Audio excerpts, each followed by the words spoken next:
Welcome to our channel. Today we how to authenticate with Apache Spark using Kerberos and HDInsight, full guide step by step clearly. To start, ensure you have an Azure HDInsight cluster running with Apache Spark. Open the Azure portal and navigate to your HDInsight cluster. Check that your cluster is configured to use Kerberos authentication. You will need to have the Kerberos client installed on your local machine.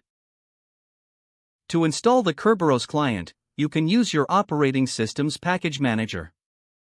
Once installed, locate your Kerberos configuration file, usually named krb5.conf. Edit the krb5.conf file to include the necessary realm and KDC information for your cluster. You can find this information in the Azure portal under your cluster's properties. Next, create a keytab file for your user account. Use the toodle command to create and manipulate the keytab file.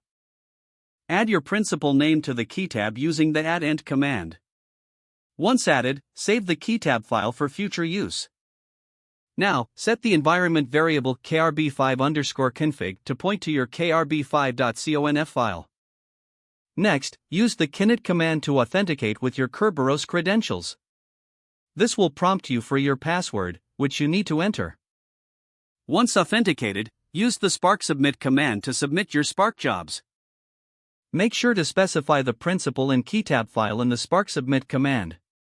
You can include options like conf_spark.yarn.principal equals your _principal_ name in your command. Run your Spark job and monitor its execution through the Azure portal.